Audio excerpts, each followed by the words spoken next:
Hi, welcome every one.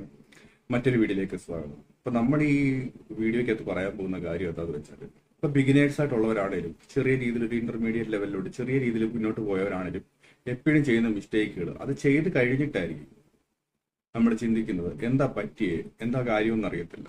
കാരണം അതെവിടെ ആയിരിക്കും നമ്മുടെ പ്രോബ്ലം, നമ്മുടെ ആ ഒരു എൻട്രിയിലായിരിക്കും പ്രോബ്ലം. ഫസ്റ്റ് എന്ന് പറയുമ്പോഴത്തേക്ക് നമ്മൾ ഷെയർ മാർക്കറ്റിലോട്ട് വരുന്നത് എന്തിനാ? പ്രോഫിറ്റ് ഉണ്ടാക്കാൻ വേണ്ടി തന്നെ. അത് ഒരിക്കലും മറ്റൊരാൾക്ക് പൈസ കൊടുക്കാൻ വേണ്ടിയിട്ടല്ല നമ്മൾ ഷെയർ മാർക്കറ്റിലോട്ട് വരുന്നത്, ശരിയല്ലേ? അപ്പൊ നമ്മൾ ആദ്യം ചെയ്യുന്ന പ്രശ്നം എന്ന് പറയുമ്പോഴത്തേക്ക് ഒരു എൻട്രി അങ്ങ് എടുക്കും.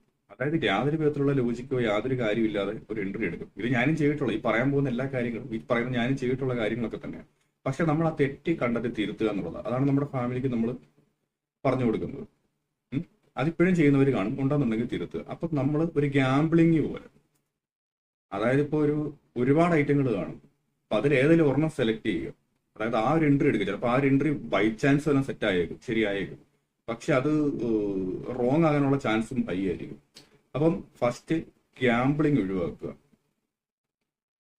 നല്ല രീതിയിൽ പഠിച്ചിട്ട് നിങ്ങൾ എൻട്രി എടുക്കുന്നതിന് ഒരു റീസൺ എപ്പോഴും വേണം.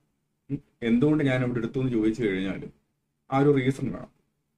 രണ്ടാമത്തെ കാര്യം എന്ന് പറയുമ്പോഴത്തേക്ക് കോൾസ്. ഇപ്പൊ പല ടെലിഗ്രാം ചാനൽസിലും കാണും. എന്തായിരിക്കും കോൾസ്? ഇന്നൊരു share, CMB current market price, ഇന്നത് സ്റ്റോപ്പ് ലോസ്, ടാർഗറ്റ്, ഇങ്ങനെ കാണും. പക്ഷെ അല്ലെങ്കിൽ നമ്മൾ യൂട്യൂബിൽ കാണും 10 ബെസ്റ്റ് ബ്രേക്ക് ഔട്ട് സ്റ്റോക്കുകൾ എന്ന് പറയും, അല്ലെങ്കിൽ അടുത്ത ആഴ്ചത്തേക്ക് കുതിക്കാനുള്ള സ്റ്റോക്കുകൾ എന്ന് പറയും. നമ്മളെന്ത് ചെയ്യും? നമ്മളിത് എടുത്തു വെക്കും. പക്ഷെ അടുത്ത ആഴ്ച ബ്രേക്ക് ഔട്ട് നടന്നേക്കാവുന്നൊരു ചാൻസ് മാത്രമാണ്. നമ്മളത് കേട്ട് ബ്ലൈൻഡ് ആയിട്ട് കയറി ട്രേഡ് ചെയ്യും. അപ്പൊ എന്താ പറ്റും? ആ കോൾസ് മോശമെന്നല്ല പറയുന്നത്, ആ ഒരു ചാനൽ മോശമെന്നല്ല പറയുന്നത്, പക്ഷെ നമ്മുടെ എൻട്രി മോശമാകും. കാരണം ഒരു 10 രൂപയിൽ എൻട്രി എടുക്കാൻ പറയുമ്പോഴത്തേക്ക് നമ്മൾ ചിലപ്പോൾ എൻട്രി എടുത്ത് കഴിയുമ്പോഴത്തേക്ക് ചിലപ്പോൾ കണ്ണും കൂട്ടി എടുക്കുമ്പോൾ ചിലപ്പോൾ ആ ഒരു ബ്രേക്ക് ഔട്ട് നടന്നിട്ടില്ലായിരിക്കും. അപ്പൊ മുകളിലോട്ട് പോകേണ്ട സാധനം കൃത്യം താഴോട്ട് പോകും. അല്ലെന്നുണ്ടെങ്കിൽ നമ്മളിത് ബ്രേക്ക് ഔട്ട് ആയിട്ട് കുറെ കഴിയും. അപ്പൊ അവര് പറഞ്ഞ സ്റ്റോപ്പ് ലോസിനെ മാനിക്കാൻ പറ്റത്തില്ല.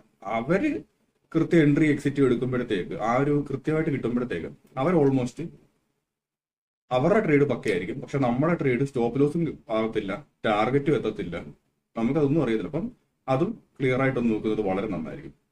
പിന്നെ ചെയ്യുന്ന ഒരു പ്രശ്നം എന്ന് പറയുമ്പോഴത്തേക്ക് നമ്മളൊരു അറ്റ്ലീസ്റ്റ് ബേസിക് ഒരു ചാർട്ട് എടുത്ത് നോക്കുമ്പോഴത്തേക്ക് ഡൗൺ ട്രെൻഡിലാണെന്ന് പോലും നമ്മളാരും നോക്കാറില്ല തുടക്കത്തിൽ. കാരണം എങ്ങനെയും ഒന്ന് ശരിയാകണം, നമുക്കൊന്ന് ചെയ്യണമെന്നുള്ള ആഗ്രഹം കൊണ്ട് തന്നെയാണ്, നല്ല രീതിയിൽ ലാഭം ഉണ്ടാക്കണം എന്നുള്ള ആഗ്രഹം കൊണ്ട് തന്നെയാണ് എല്ലാവരും ചെയ്യുന്നത്. പക്ഷെ പ്രശ്നം എന്ന് പറയുമ്പോഴത്തേക്ക് ചാർട്ട് നോക്കുമ്പോഴത്തേക്ക് നമുക്ക് മനസ്സിലാവും ഒരു അപ് ട്രെൻഡ്, മുകളിലോട്ട് ഒരു ട്രെൻഡ്. പക്ഷെ നമ്മൾ ഇവിടെ ഒരു എൻട്രി നല്ലൊരു ബ്രേക്ക് ഔട്ട് നോക്കി എടുത്താൽ കുഴപ്പമില്ല, നമുക്കൊന്നൊരു ചാൻസ് ഉണ്ട്. കാരണം ചാർട്ട് മൊത്തത്തോടെ അപ് ട്രെൻഡ് ആയിരിക്കും, അല്ലെങ്കിൽ മാർക്കറ്റ് അപ് ട്രെൻഡ് നിൽക്കുമ്പോഴത്തേക്ക് കുഴപ്പമില്ല. പക്ഷെ ഒരു ഡൗൺ ട്രെൻഡിൽ പോയി ഒരു എൻട്രി എടുത്താലും, നമ്മൾ ഇവിടെ എൻട്രി എടുത്താലും പിന്നെ അത് താഴോട്ട് പോകാനാണ് ചാൻസ്. ബൈ ചാൻസ് ചിലപ്പോൾ ഒരു റീട്രേസ്മെന്റ് പോലെ ചെറിയൊരു മുകളിലോട്ട് പോകുമ്പോൾ നമുക്ക് ഒരു എൻട്രി എക്സിറ്റ് കിട്ടിയേക്കും. അത് വളരെ ചുരുക്കം ചില സമയത്ത് നമുക്കിത് കിട്ടാൻ ചാൻസ് ഉണ്ട്. അല്ലാത്ത പക്ഷം താഴോട്ട് പോകും. അപ്പം അതും ഒരു പ്രോബ്ലമാണ്. അതൊന്നും ശ്രദ്ധിക്കുന്ന വളരെ നന്നായിരിക്കും. പിന്നെ നമ്മളൊരു എൻട്രി എടുക്കുമ്പോഴത്തേക്ക് സ്റ്റോപ്പ് ലോസ് വെക്കത്തില്ല. ഇപ്പൊ നമ്മൾ പറഞ്ഞു ഒരു മോശം സിറ്റുവേഷൻ, അതായത് ഡൗൺ ട്രെൻഡിൽ കയറി എൻട്രി എടുക്കുന്നു, 10 രൂപയിൽ എൻട്രി എടുക്കുന്നു. നമ്മുടെ ഉദ്ദേശം മണ്ടക്കോട്ട് പോകുന്നതാണല്ലോ. കാരണം ഒരു എൻട്രി എടുക്കുമ്പോൾ പൈസ മണ്ടക്കോട്ട് പോകുന്നതാണല്ലോ ഒരു സ്വിംഗ് ട്രേഡ് അല്ലെങ്കിൽ ഒരു ട്രേഡറിന്റെ ഉദ്ദേശം. ബാക്കിയുള്ള ഷോർട്സ് എല്ലാം അതിനെപ്പറ്റി ഒന്നും നമ്മൾ പറയുന്നില്ല. നമ്മൾ ജസ്റ്റ് ബേസിക് ആയിട്ടുള്ള കാര്യം, മുകളിലോട്ട് പോകുന്നതാണല്ലോ ഉദ്ദേശം. പക്ഷെ അത് താഴോട്ടായിരിക്കും വരുന്നത്.